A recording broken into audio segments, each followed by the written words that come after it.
Spoilers! This is Sophie Aldred with The Legend of the Traveling TARDIS. Woo! Thank you, Sophie. Welcome, welcome, ladies and gentlemen, aliens of all types. Welcome to The Legend of the Traveling TARDIS. I am your host for today, Dave Chapman. I'm stuck in a closet again. Actually, I could not be, but I didn't find out till it was too late, and I was already set up here. So here we are. Welcome. We are going to be talking about the Devil's Chord on this very special Thursday evening edition of The Legend of the Traveling TARDIS. We had 2 episodes drop on Friday, not just one. So we talked about Space Babies on Tuesday. You can pop back in the YouTube feed and check that out. But I wanted to give both of these shows a full amount of time for everyone to talk, and not everyone is available. Not everyone had a chance to see them right away and all of that. So here we are on Thursday to talk Devil's Chord. I'm not by myself, despite the fact that I'm yammering on by myself.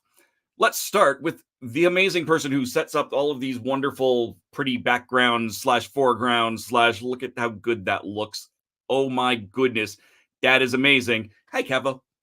Hello. Yes, How you doing? I made those figures myself actually, and I love that Jinx, so I'm going to use it a lot for everything Yay. that I can. It looks great. It was a lot of fun making these. This season has given a lot to work with so far. It's been fun. It's been interesting. Yeah, like you said, we talked about episode 1 on Tuesday. I like to think of it as episode 2. It makes me feel better about myself, which makes this episode 3. And what a great steam we're building up so far. Exactly. And then, of course, tomorrow we've got episode 3. Yes. Boom. The return of Stephen Moffat. Exciting. We will be doing a live watch party when that drops. We have not set that up on the YouTube, but check back a little bit after the show. I'll have that all set up.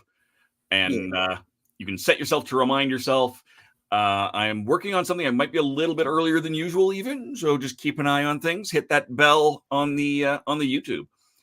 In the meantime, why don't we take a look who else we've got with us? Starting with the Reverend Amagon. Tasty Cake. Hey, Tom. Tasty Cake. Hello there. So as a note, when preparing for a natural disaster, put wieners and treats in your pocket so that search dogs find you first. The more you know. Do, do, do, do. I'm going to keep my wieners for myself. Oh my. Da-na-na-na. Oh my. We're just going to pass by all that and go right to Nick Smith. Hey, Nick. Speaking of weenies. And, there we go. Problem solved. Mute. Oh, you are back on mute, Nick. Hello, everybody from sunny upstate New York. It's great to have a voice again. It's like my music got stolen for a moment there. What a great idea that would be for a story. I'm looking forward to the return of Moffat and excited about some news that was announced this week about what's happening at Christmas. So perhaps we can talk about that later. Maybe. If we don't talk about it today, we'll definitely talk about it tomorrow. We're going to be talking about it a lot after the episode. That works. The content of the Legend of the Traveling TARDIS. But wait, there's more.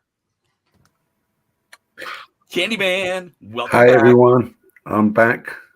Supposed to be packing, but I thought I'd jump in and give my reviews because I actually really enjoyed this episode. So nice, love that answer. And we'll go ahead, and what we'll do is we'll put you, regardless of the numbering order, we'll put you first. And then if you have to run away and continue packing to go off and shoot wild boars in Sherwood Forest or whatever it is that you're doing. Oh man, it's the complete opposite side of the country to Sherwood. Sherwood is north, Midlands. We're going to Wales, which is the west side of England, and I'm from the east side. So I'm going across country. But it's a Sherwood thing. North Carolina, South Carolina. It's all good. It's Robin Hood. Why are you not doing it in Sherwood Forest? Because it was filmed around Chepstow and all that stuff, all that area. Inexcusable.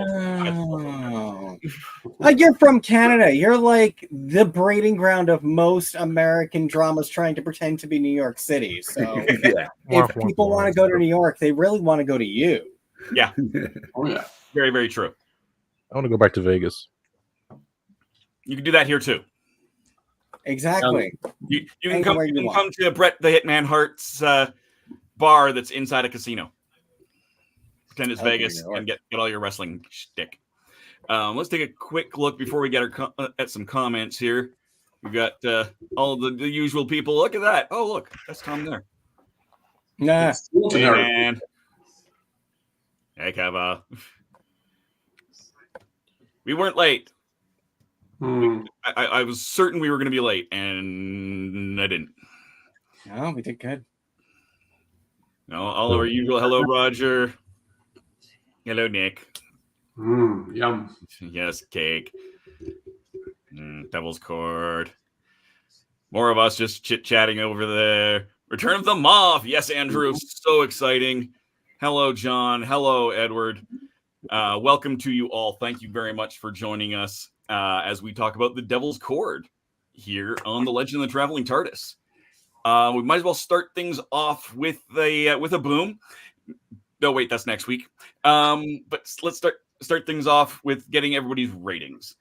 So we will, as I said, start with you, Mr. Candyman. Mark, what did you rate this? I'll give it a strong 7, low 8. Okay, fabulous. And Nick. There is so much to love about this episode, but I'm going to be tough. I'm going to give it a 6. Whoa. Whoa! All right, I want to give episode 1. Tom. Wow. Well, I like the Beatles. I like music, so I'm going to say 10. Oh, Yeah, don't be ashamed, Tom. I can hear music. Sweet, sweet music. Nothing to be ashamed about. No, as long as I don't smell burnt toast at the same time, we're good. No. And Kevo? Well, Probably somewhere around the same as Mark, so I'm going to say like a moderate 8 All right. to round up. Totally reasonable. So we Wow. some pretty decent numbers there. As I promised, we're going to start off with you, Mark, so that you can disappear if and you need. So tell us, why'd you give it the rating you did, and what hit, what missed? Okay, I'm not from Liverpool, so it's going to be slightly different because I'm from like the East Coast, Essex. But I love how they're still following on from the 60th special from the Giggle, and that Jinx Monsoon was one of the child of the Toymaker. And it's given us loads and loads of questions of who Ruby might be, whether or not Ruby might be part of the Toymaker children. We don't know. There's more stuff about Snow, and it's more intriguing. And this is what I love about Doctor Who: the things that we can make assumptions, get them completely wrong, or come up with good theories, and they're completely right. I loved how I'm not a musical fan, so I'm not a big lover of musicals, so that's where I give it a point down. I know, Dave, you love your musicals. It's true. Okay, I'm the complete opposite. The only musical I like is Muppets Christmas Carol. One of the most faithful adaptations of the story. Yep. I need to buy that. So it was like we've got a couple more twists again, which I think Dave will mention. I love the Beatles still are back on the recording studios. I do like how Jinx Monsoon's outfits are looking, especially as a piano, and she is a piano and she comes out a piano. That's quite cool from the actual design perspective. Another thing, this is more nitpicking when Ruby tells you that I was born in like the 20s, or and she's like takes her back to London, and it just seems like it's just another rehash of Pyramids of Mars, because they did exactly the same thing with Sarah Jane and Pyramids of Mars. Apart from that, on a whole, I give it probably a 7.5, cut between 7 and 8. I really did enjoy it. It's got a lot of more questions to be answered, which is going to make me want to watch more episodes of it. Excellent. I agree. I agree with all of this. I love it. Next up, why don't we go with Ncuti? Oh wait, nope, that's just the background peeking through. Sorry. It seems like he's right there looking at It's right Tom. there. You know, we had Miley looking at Tom on Tuesday. Now we got Ncuti staring at him now, and it's like, there we go. And then there's gonna be a screenshot there. But Right. Everyone look down at Ncuti looking at Tom, and Tom looking at Ncuti. There we go. So, anyways, but we will instead we'll just go around in a circle because we can, which then does put us with Tom. Hi, Tom. Hi, Dave. What'd you give it? Why'd you give it? What's up? Pardon me 1 sec. I'm just ordering the Muppet Christmas Carol on eBay. Buy Yeah. it now and tax pay with PayPal. No problem. Well, while you do that, There we subtle go. hints that Ruby Sunday could be the trickster's daughter, perhaps when she was in suspended animation by Maestro. Yeah, there's a lot of theories I out think there. trickster. I think you mean toy maker, but I could be wrong. No, people are saying the trickster from Sarah Jane Adventures. Oh, like the I see spooky what you're one saying. that Yeah, sent her back in time. Oh, right. I've seen that Sorry. theory. I'm not, subscribing to any specific theories right now. Interesting. Yeah. Well, yes, we'll get with the theories before the episode, before we know what's going to happen, because Dave already knows what I thought of, and like, we'll have our things. 10, well, because I like the Beatles, I got the Beatles calendar right there, and grew up with them since the 60s. No, not really.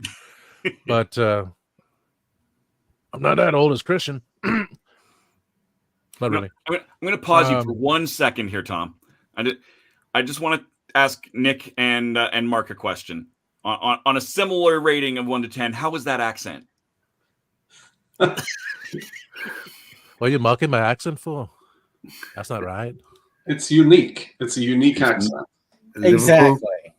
Liverpool's like this. It's a bit slow, but it's like it's quite tuney as well. So it'll be like Milk. Do you remember the Milk advert, Nick? Mm-hmm. Yeah, you're gonna sing it for us. It was how'd it go? Milk. If I don't drink this, I'll be good enough to play for Accrington Stanley. Who are they? Exactly. All right. Now that we've critiqued, established that. Back to that. And yes, Roger, thank you. Yeah, she was singing the Trickster's theme, I believe. I think we're gonna have to go back and look at that. I don't remember that.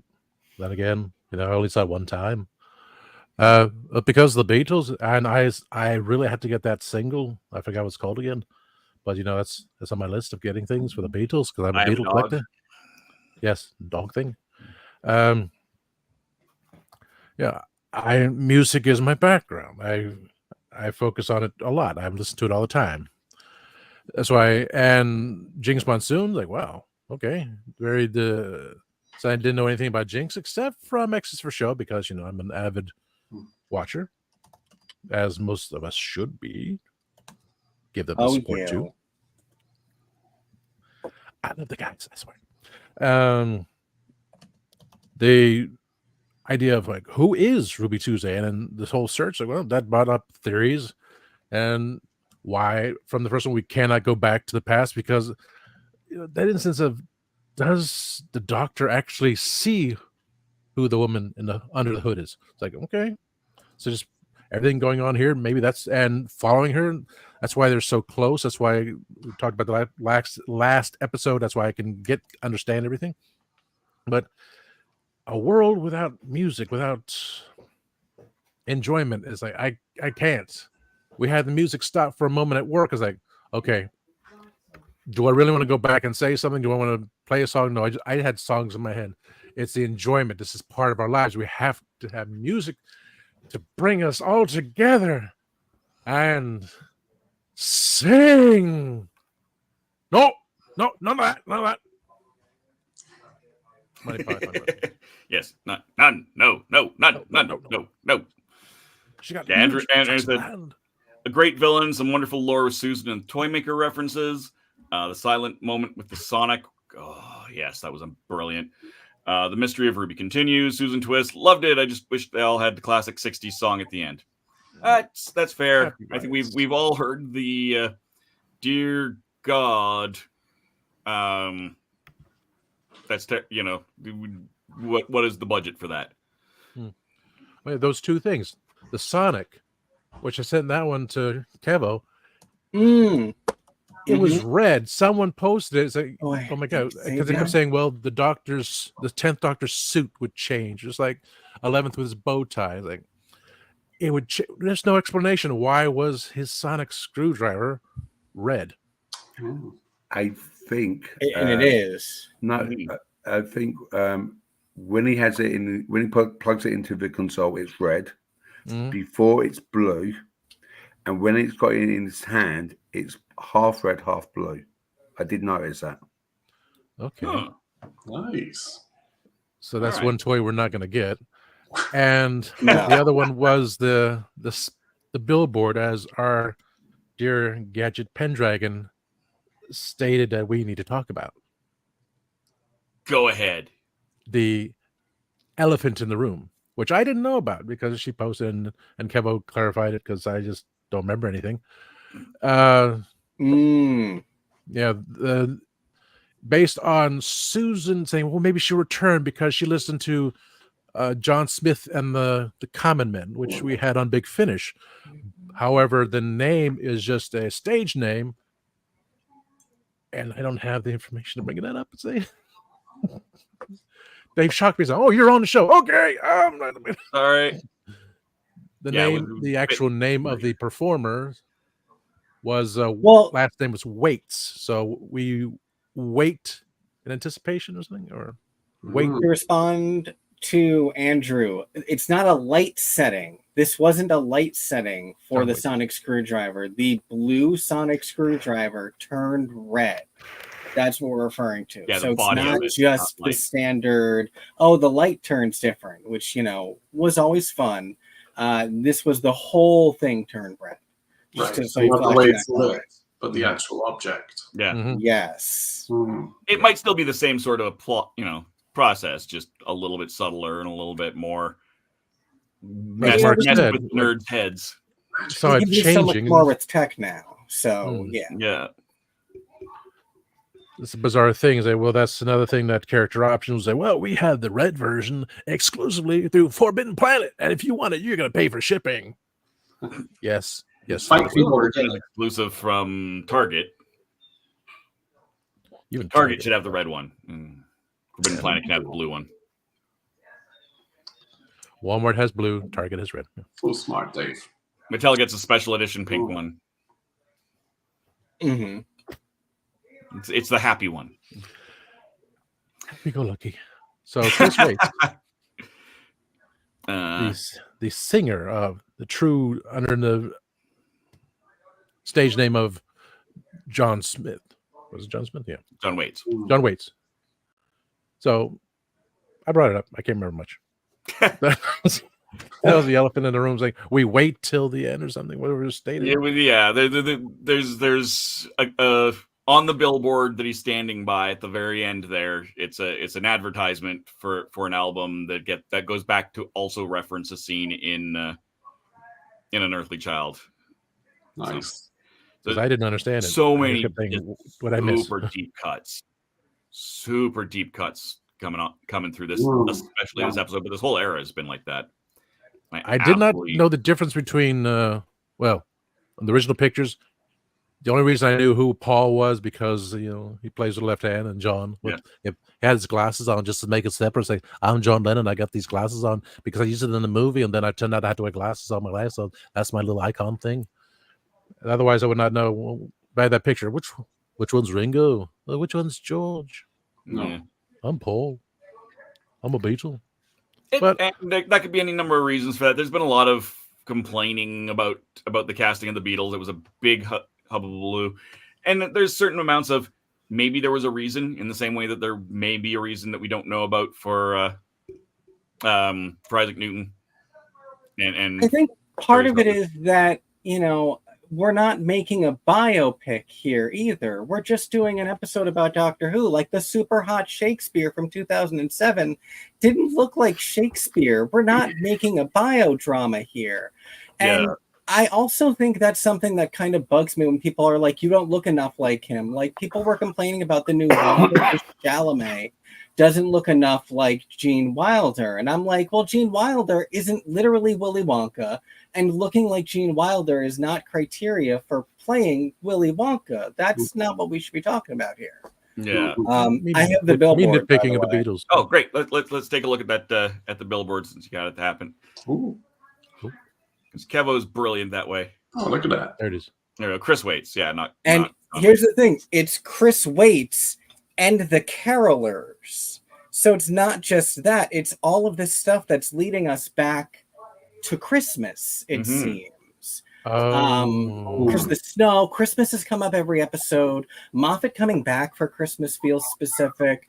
Joy to the World being the name of the episode feels specific. That's a directive. Joy is a thing that you're giving to the world. So like all of this feels like it's leading towards something this Christmas. It almost makes me even more glad that it's only 8 episodes, because then we're not going to be dragging this out over 13 weeks with filler. They're packing a lot in right away. And this, by the way, is the trickster that I was referring to. And this figure under this hood is what a lot of people are talking about, because they feel that's very similar to the creature or person that dropped Ruby off at the church. I don't know. Hearing that someone said that the music theme is similar, that 1000% sounds like something Doctor Who would do now. And I feel like a lot of stuff Russell is doing already feels like he's mad that other people beat him to it first. And ever since the 12th Doctor played Clara's theme on the electric guitar for her when he didn't have his memories, now it feels like Moffat is like, God damn, why didn't I do something like that? And that's why Ruby is playing her own theme song on the rooftop in her second proper episode of the show. So yeah, if you tell me Murray Gold, it's either one of two things. It's on purpose, or Murray got lazy. I can't tell you which one it is. And honestly, Murray kicked it Fight out me, of Murray. work on this. So Let's do this. I can't see that. That We're in a billboard, feud. that billboard you just showed, Kevo, that was quite interesting where it said carols on it. And when Ruby was wrapped in music, Carol of the Bells was playing. Mm-hmm. Yeah, that's what I'm saying. Which is quite interesting. Like crazy. There we go. Yeah. Yeah. Here we go. Ian Chesterton noted that Chris Waits and the Carolers was the start of the career of Aubrey Waits, who would go on to lead in John Smith and the Common Man, a popular band that would be beaten in the top charts only by the Beatles. Thank you, Andrew. Yes. Yeah. Thank you. We have so many great lore masters watching the show. It's absolutely fabulous. Christmas is so connected with Doctor Who, and of course there were no Christmas specials recently, so it really feels like RTD's bringing it back big time. Or at the very least, he's saying if Christmas was so important to you guys, then we're really going to do something with Christmas. It's not just going to be, fine, it's Christmas. Then let's do something with Christmas. If Christmas is so important to Doctor Who, then let's make it integral to the fabric of Doctor Who in some way. Yeah. All right. So what I'm going to do here, I'm just going to move this so it's easier for me to click around. There we go. I think we're going to do a quick commercial break for a couple of minutes just to say thank you to a couple of our good friends here. And we will be back in a couple short moments on The Legend of the Traveling TARDIS.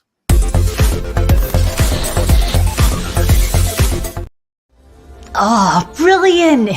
It's hard to believe that in the 56-year history of the greatest sci-fi television show in the English language, there has never been a fan guide to Doctor Who.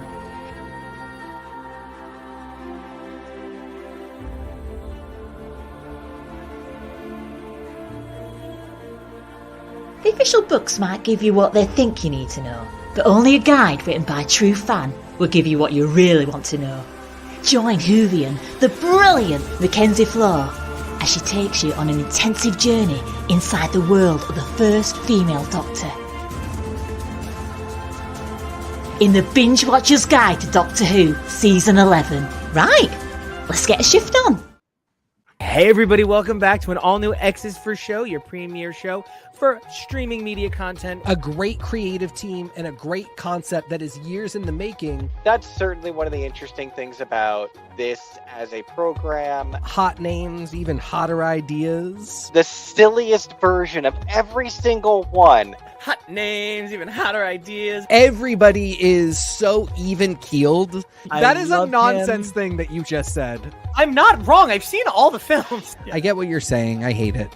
It's really ugly to call that a genius on air. Nobody screams at each other and goes, I will fight you! Wow, what a great moment for our show. Truly, we did it. This would be a great jumping on point for you. 2,000 episodes in. Every weekend and Wednesdays. Shows no signs of stopping. You can check the show out at X's for Show. Come on. I mean, we've got a show, baby. Just, you gotta trust us. It's gonna be good. Meet the Doctor. I'm the Doctor. But not the one you were expecting. All right, sexy. It's time to go home. Doctor Who Velocity. Streaming now. We are a touring acoustic duo crashing kitchens around the country. We go from house to house every Friday night and we create music, we create food, a good time, we stream it live and we do it for free. So now we're just really kind of like trying to develop it and build a community group that people believe in, then they'll help us. So we played from our rehearsal room, we played from the bathroom, thankfully that didn't catch on. I probably played guitar in my room, not for anyone, in front of anyone, nobody heard, for probably about 10 years. And then one Friday night, we played from the kitchen. It's the main place people want to be. It's where the food is, it's where the drink is, it's where the best lighting is. You can go to any party and I guarantee you, the kitchen is going to be popping. Our ultimate goal, I think, would be to crash kitchens every Friday all around the world.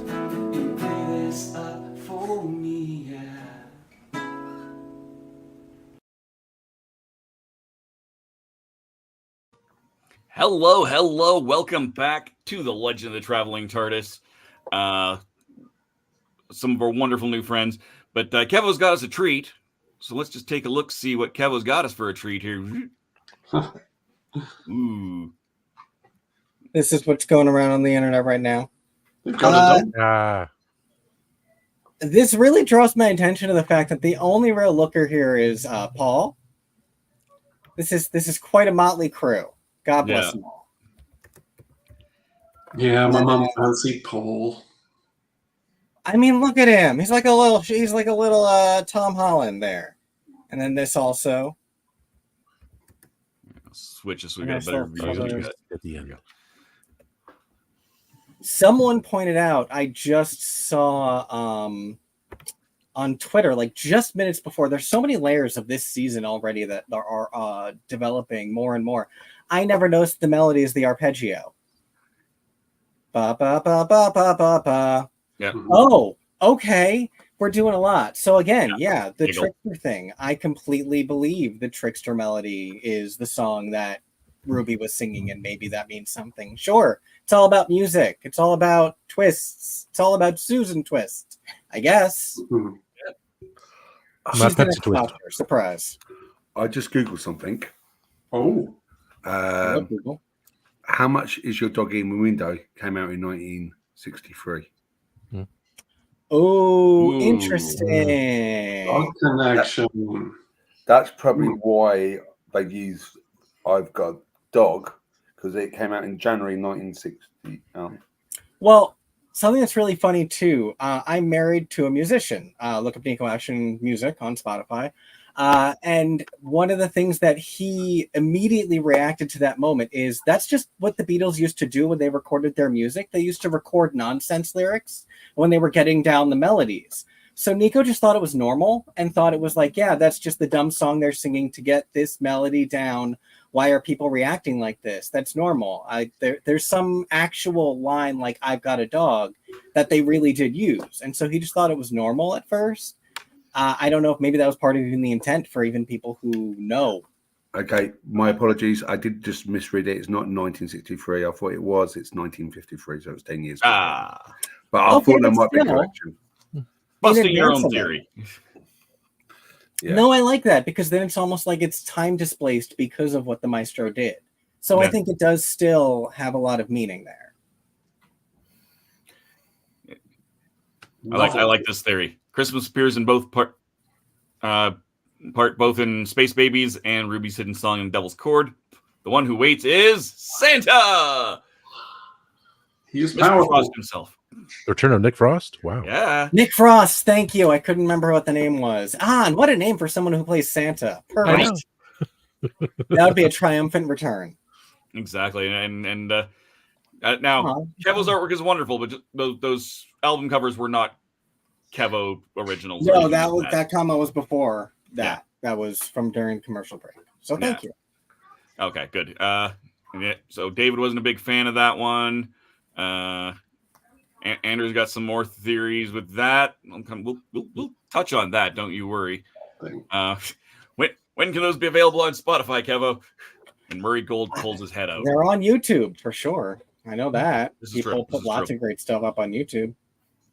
Yes, they recorded holding lyrics while they were working on the music first. Yeah. Please hold there. It's neat. I really think there's going to end up having to be at least 2 albums. Like there's going to have to be an album of double album. Because you've got some of these originals that are just out there. Like there's always a twist, but you've also got some real songs that have been appearing in the trailers and in the show itself. I have no idea. Like the Doctor dancing at the very beginning of Church on Ruby Road. I'm assuming that's an actual song, not I don't actually know off the top of my head because I keep meaning to look and then not looking. They might still license it though, so who knows? Yeah, Tom's got plenty of room to put these albums, so they should just keep churning them out. Yeah, I agree. I mean, this is one of the things. Say now, Akinola was great about getting those albums out, shoot sweet, and then there ended up being all of the specials had their own album. A bunch of the episodes had their own albums in full, not just the here's a season. Maybe if it was a real CD, it'd be a double CD, maybe. So they can definitely do it, and that is absolutely wonderful. RTD mentioned jokingly a full musical episode for Series 3 during the Doctor Who concert. That's right, he did. That's a lifetime ago, wasn't it? Yeah, Goodness. I was literally just listening to that concert. Santa could be the one that Jinx was afraid of. Was around the background the day baby Ruby was left on the couch. I could say Jinx has been a bad person. Oh yeah, I hope we get to see more of Maestro. That was a great villain. So classic camp. Really amazing. I know. So Nick, let's get back to the actual reviewy stuff here. So we've been kind of rambling a bit. So what was good? What was bad? What do you have to say? Rambling is good. One thing we haven't touched on is how funny this episode was. It was hilarious for me. There were laugh out loud moments I really felt. I love musicals too. So I really enjoyed, the way this story embraced music, the power of music. I think it was a commentary on the reduction of music in schools. It's a hot topic in England. How the government's trying to have a program to have music in schools, but their funding is not matching inflation. So maybe it's touching on that. Maybe I'm just imagining that. Lots to love about this story. There were a few issues that I did find it hard to get past the look of the Beatles, even though, in theater you could have anyone play a character. I've done a stage show where my Beatles look nothing like the real ones, but you could tell who they were. Here it didn't quite click. The Doctor could have gone back and visited the Rootles. I mean, we don't actually hear a Beatles song, so it was told that they're the Beatles. And then John Lennon coming in and helping to save the day I call it Lennon ex machina, because they don't really develop the fact. We know the music's in his heart and he wants to share it, but I think that could have been developed more. And it reminded me of the space baby with a flamethrower who just appears to save the day in the last episode. The music at the end, I love the musical number. I would have liked to have seen it tied in more with the story, but perhaps that would be explained. Perhaps it's a Toymaker type thing. My son suggested that just as we got 2 TARDISes because we have a state of play, even after the Toymaker is left, maybe there's still a state of play going on, which will allow magical things to happen, like our musical Pelican Crossing. Yeah. I would love to be wrong, about, Russell T Davies being lazy or just not caring or just having fun and, messing with us. Perhaps there's more to it than that. Maybe there is an internal logic we just don't know about yet. But at face value, it's got good stuff and bad stuff. I liked it. Well, I love that you point to potentially the lingering state of play, because that was something I was thinking about too. And I wonder if we keep getting different creatures who have different realms, and we see that, like, what would be the lingering effects of something else that isn't gameplay or music? So I really hope that you are right, that there's an intention, because I would love to see, like, are we going to get an embodiment of war from Boom? And what would be that same lingering effect from something like an embodiment of war having been defeated? That'd be really cool. Yeah. I don't know if it was the Toymaker episode or if it was a different one. I remember a classic episode where, and again, it's a common trope though, they would write something down and it would happen. Like the mind robber, that kind of typing. Am I? Yeah. Am I remembering that, or am I remembering it as a totally different show because it's become a trope?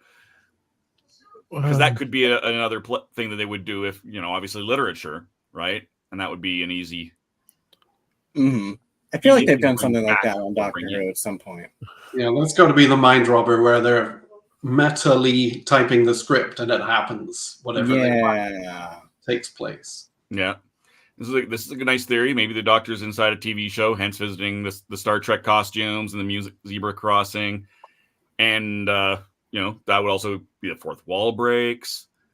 That'd be quite interesting because we already know that the Doctor TV show Who appeared in 1963 inside the Doctor Who episode of Remembrance of the Daleks.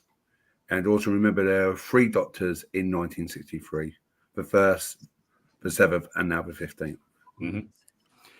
Another interesting thing in this, because they've definitely done a lot of commentary on broadcasts and TV and stuff.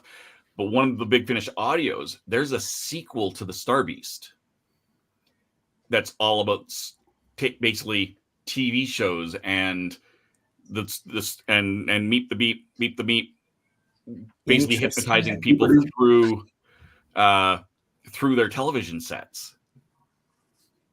So if we started with the Star Beast, and this is actually something going on in a television series, like they could actually be pulling in that bit of outside lore, because it's not the first time they've pulled in Big Finish. They've done it before. Hopefully they'll do it again, because it's brilliant work. Yeah. And novels and such. Exactly. Yeah, the Doctor did wink at the audience in this episode. It's true. There's been a bunch of those little things, and I really think that's all part and parcel in whatever this state of play is. I think those fourth wall breaks are definitely a thing. And the giggle was hidden inside a TV signal, inside the screens. Yeah, that's valid, and not entirely, but nothing about that. The cameo of June Hudson, the old lady that got killed. Yeah, she was great. That's absolutely just that's the kind of Easter egg that I love. I was really expecting to see all the lonely people come back at the end, and we would see, music's back, and now they're happy, and they're playing on their phones and whatnot. Oh, and June Hudson's still alive, because that would be a very RTD thing to do. But we did not do that. Kevo, what about you? What do you think? And to even immediately build off of Nick's point right there, I would have loved that. And not only that, you could have put it right inside the musical number. The way that all of those little vignettes were filmed were individual. So you could have done shots of each person dancing by themselves in the window. If you wanted to, you could have done something where the Doctor and Ruby come in, or they don't. It's fine. But you could have included them in that, and that probably would have accomplished kind of what I think Nick is referring to. So there are things, I don't know. Something I keep feeling as we're watching this is I keep having flashbacks to Series 1 back in 2005 and how different the show would feel even just 2 years later by Series 3 or another year later by Series 4, where Series 1 was the pilot season. It was trying to figure out, can we bring this thing back to the modern era of television storytelling in the first place? And I really, really hope that a lot of the stuff that's rough here is because they're trying to take big swings. So much of television production has changed, and I see where Russell is trying to honor a lot of what classic Who has been, while also recognizing, storytelling has changed. The way that we film television is different. Just the way it's delivered, everything is different. And so we need to be keeping up with that and not trying to just tell.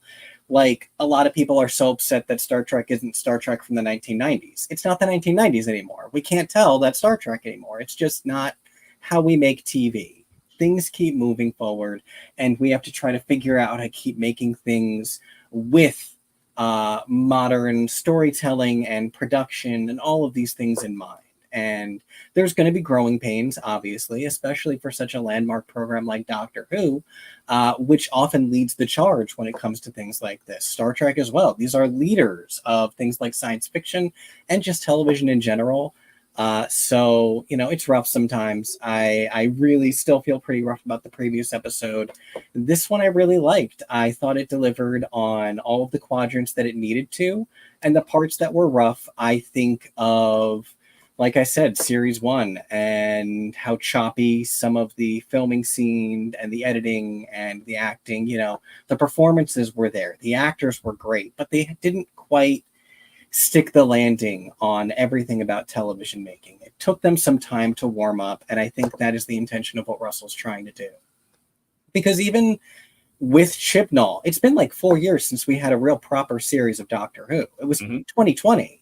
And it was made pre-Pando. So, we have not had a proper produced full season of Doctor Who since pre-pandemic. That is a huge thing that has affected so much of television production. And so that's all of these things are affecting everything we're seeing on screen right now. Really good points. Definitely. Yeah, very good points. Also, Kev, I also like what you said on your X4 show about the theory of Susan and Dave, and possibly it might be a relation. Ruby might be a relation or a Time Lord or something like that. Yeah, there's a lot of really interesting theories out there. Like we said, the trickster thing earlier. People are theorizing, is Ruby a descendant of the Doctor? I saw something going around, is Susan Foreman? But then, they're also saying, is Susan Foreman the one who waits? I don't get that. I don't know how everything's connecting, but there's that so many different. That I can understand. Okay, no, is she Susan Foreman? Okay, yeah, because she when she let and when we had one day I'll come back. Yeah, Ooh. we played the clip when Christian first came back of the Doctor literally telling Susan, "I'll be back," and then he never goes back. So she would be, as far as we know. Unless it came up in one of the big finishes. Technically, the Doctor did go back in the Five Doctors, but yeah. But we'll give that a miss. That might even be changing. What does that count for in the grand scheme of what we consider canon, and what does that count for her? Wow. TARDIS scan shows Ruby as human, but that could be an episode. Yeah, or she could be the human baby of something special. They do weird stuff all the time. Something I thought of the other day is Ruby Sunday, River Song. I thought about that too. Yes. Is she River's daughter? Rain. Or is she the daughter of the Doctor and River? The Doctor procreates, and the Doctor hadn't procreated for a really long time. But what if he did? And what if we never knew? Why can't the Doctor still procreate? How long was that day on that planet? 2 years. On Trenzalore, 27. Not Trenzalore. The Singing Towers. The Singing Towers. 27. Yeah. Okay. Yes, Beryllium. I'm not subscribed to what I'm about to say. I hate that I'm even thinking this. But and Moffat is back. I mean, there's that too. But no. So the TARDIS scan showed Ruby as human. Now we've all assumed that the 73% was because it was an incomplete scan. Now the Doctor has previously said he's half human on his mother's side. Yeah, and so that would make Susan, depending on who, partially human. And I don't remember where David comes from, if he was human or if he was. I don't remember where that character was. David was human. He was. Yeah, so there we go. So their child will be part human. So maybe she is only 73% human, and the rest Time Lord. Time Lord. And it's really funny about that line. I hate that idea.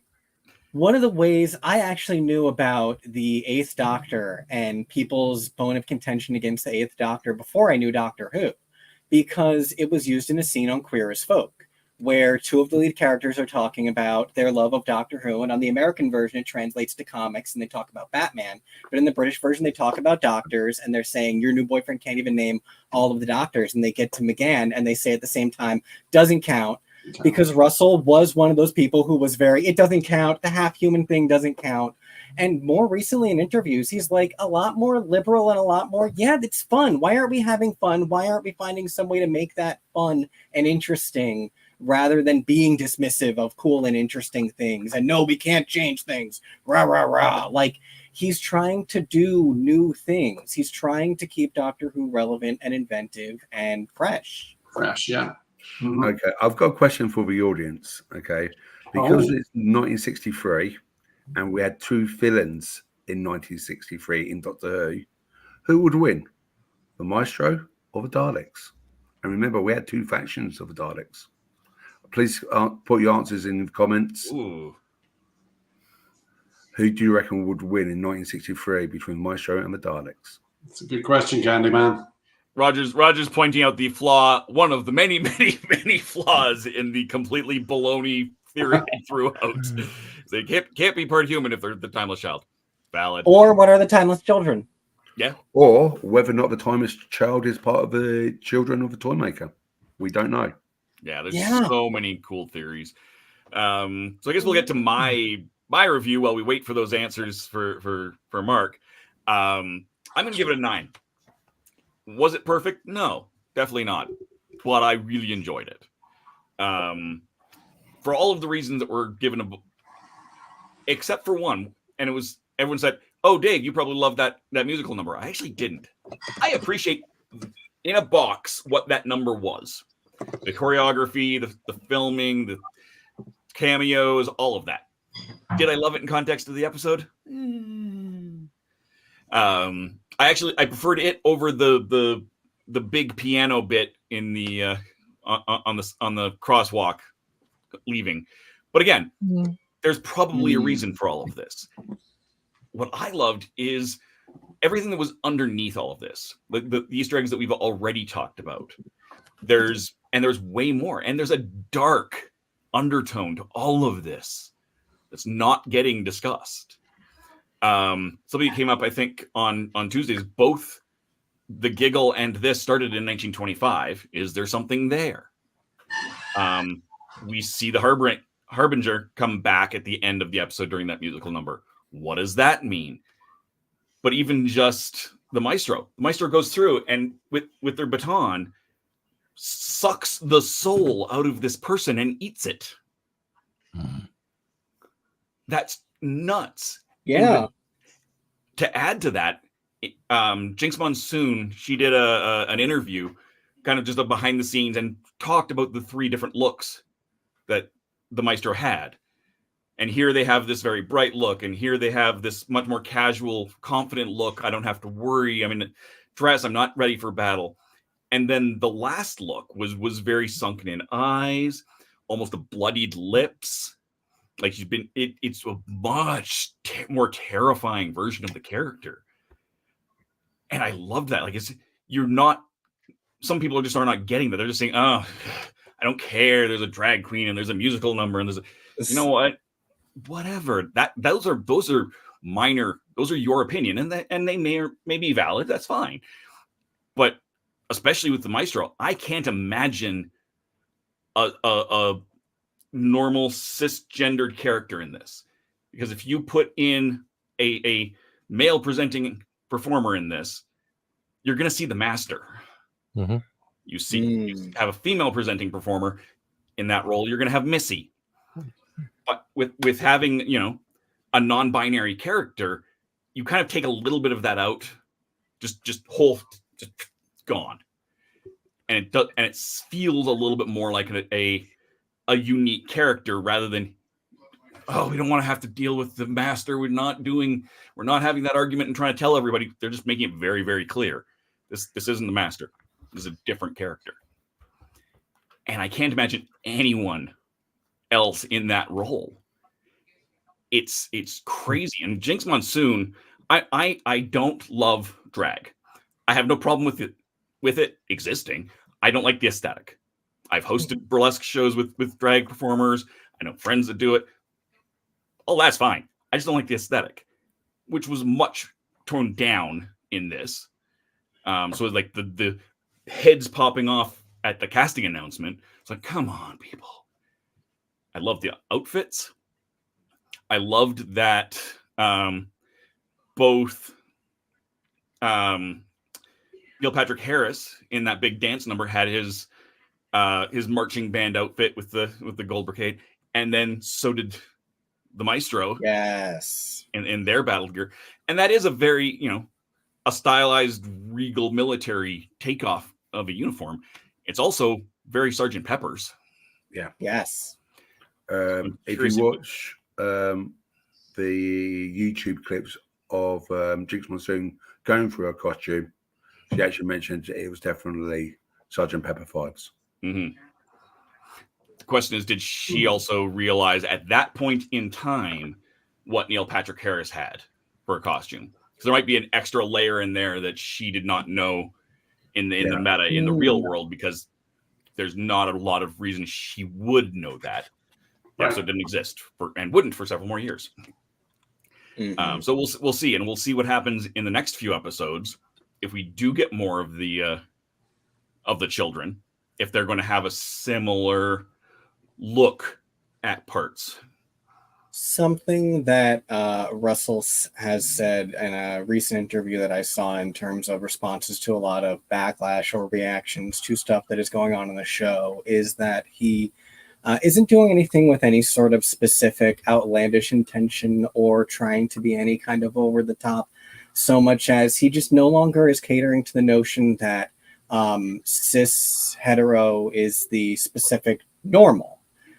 That's not the normal, and more people are talking about and recognizing and speaking about that. And, a lot of people say things like these characters talk about being gay too much. Well, welcome to gay people. We talk about being gay a lot. I'm sorry, but it's really genuinely just being genuine to people who live these lives.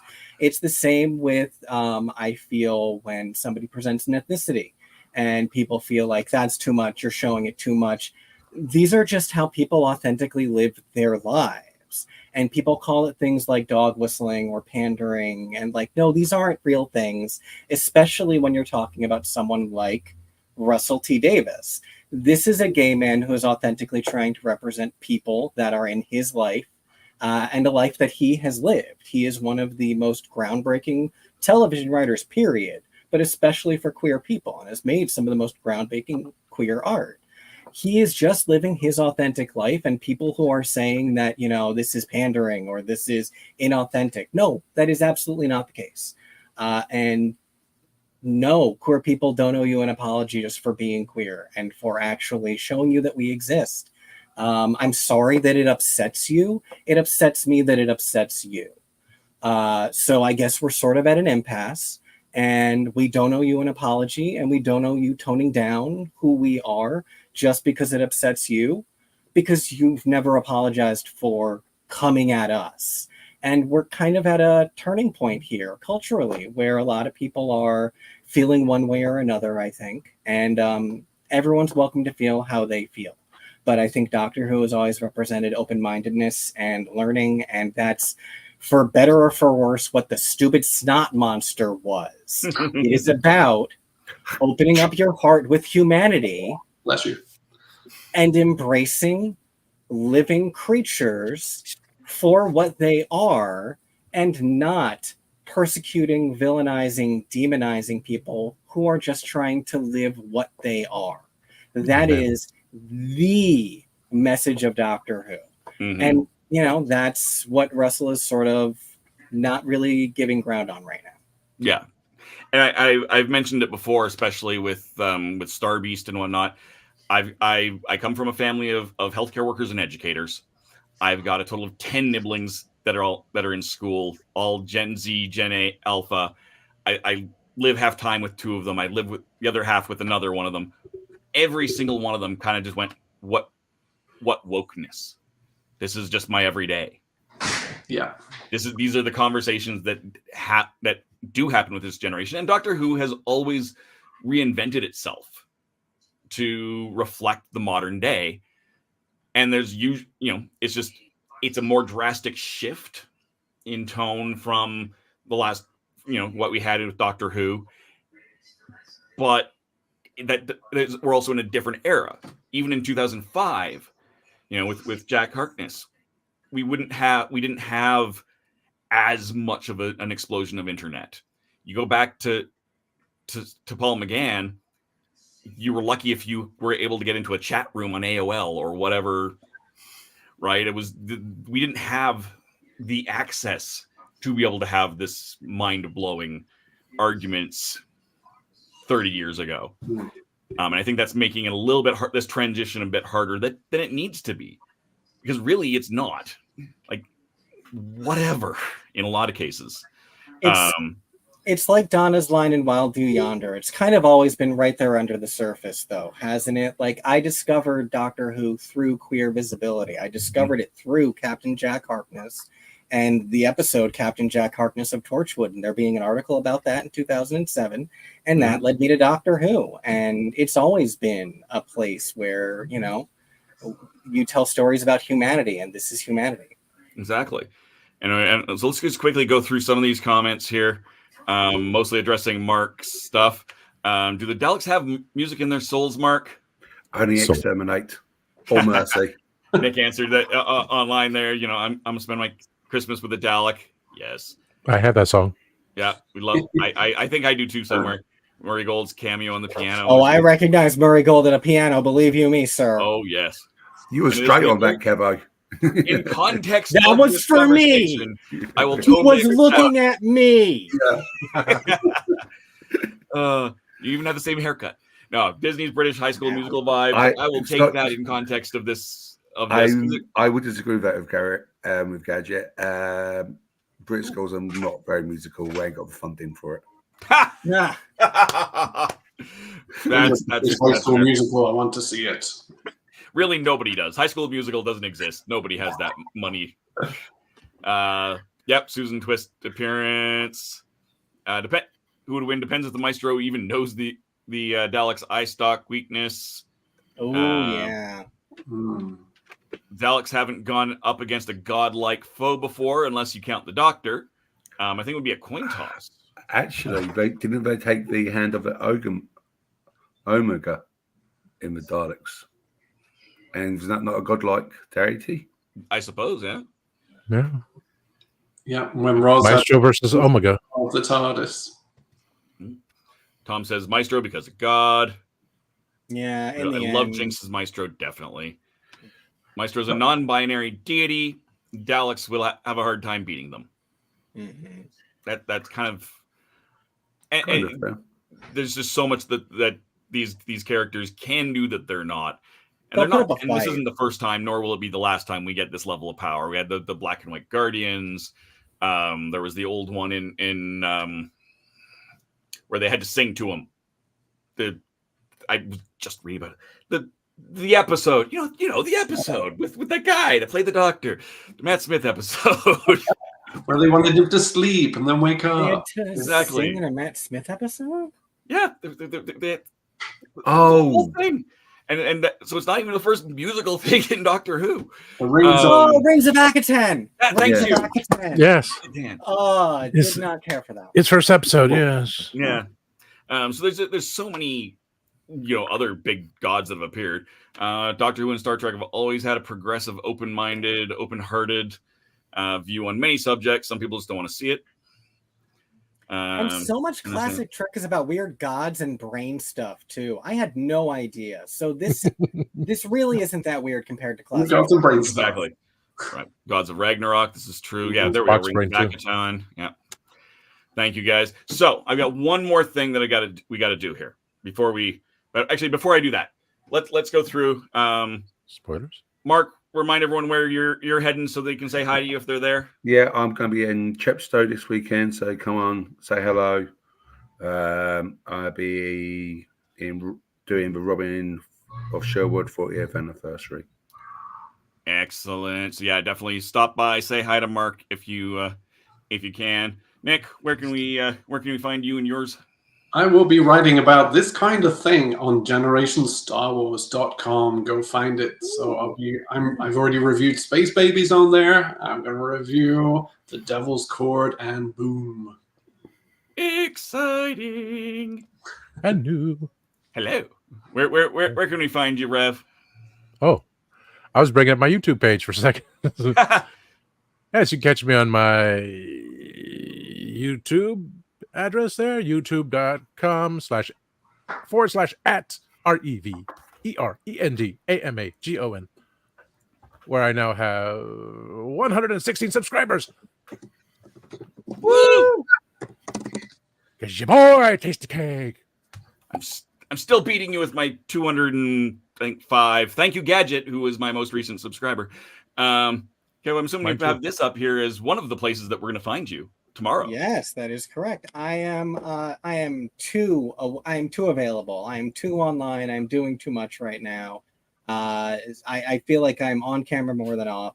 And so one of the places I'm going to be is exactly here. That is correct. Tomorrow, doing our watch party for Doctor Who. This weekend on X, we're going to be covering the finale of X-Men 97 on Saturday, and then the premiere of RuPaul's Drag Race All-Stars Season 9 on Sunday. So we cover a lot of different stuff. So definitely check out X's for show. We probably have something for you. Godzilla just came out on streaming. We cover that too. So lots of different stuff. -0 or no, the Godzilla X Kong, by Kong, however you pronounce it. Oh, that one. Yeah. Godzilla Kong, New Empire. Yeah, it was good. I want the show back. Go watch Monarch. I'm pretty sure you just drop the X. It's like by. It's like, or you either pronounce the X as X, or it's like Godzilla by Kong. Our boyfriend Jonah explained it to me once, but I always forget because it's an anime thing, and I just like Spy Family. Spy Family is Spy X Family, but it's just Spy Family. Or would it be Godzilla multiplied by Kong? Yeah, right. I saw a tweet saying that between that and Godzilla -1, they're making that lizard do too much math. The power of Kong. Yeah, exactly. But yeah, definitely check out X's for show. For me, you can find me. TheRatHole.ca is my website. The RatHole, either _CA or DOTCA, depending on whether the platform of choice allows for that dot in there or not. Along with Kevo, will be back here tomorrow doing a watch party. Probably a little bit earlier. I've got something else I'm working on that may or may not happen tomorrow, but should happen hopefully in the next week. And of course, you'll be able to catch us back here on Tuesday here on the Legend of the Traveling TARDIS, where we will be talking about Boom.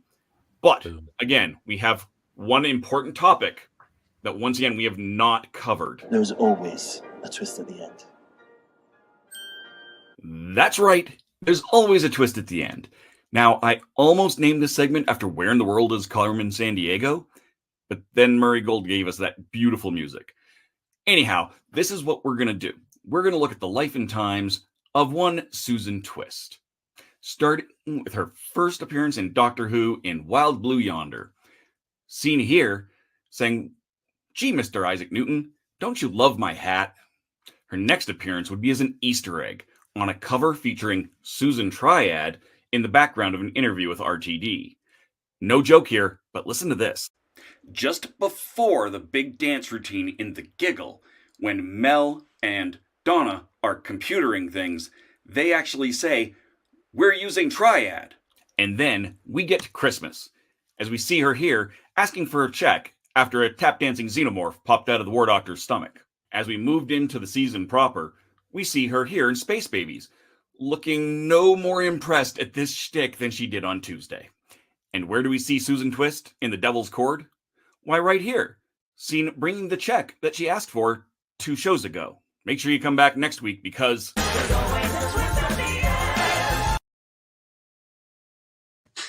I must admit, in when Susan Twist is in Space Lady, doesn't that uniform look like Star Trek? Yes, and I'm fairly certain it's intentional. Yeah, the Dabari Duplessis thing, that sounds like it's going to be important, and so I'm very curious about what's going to happen there. Yeah, there's all sorts of fun stuff. I was trying desperately to find a YouTube clip of the computering thing so I could get the actual clip, but I finished that pre-recorded video version of that bit like just before I sent everybody the link.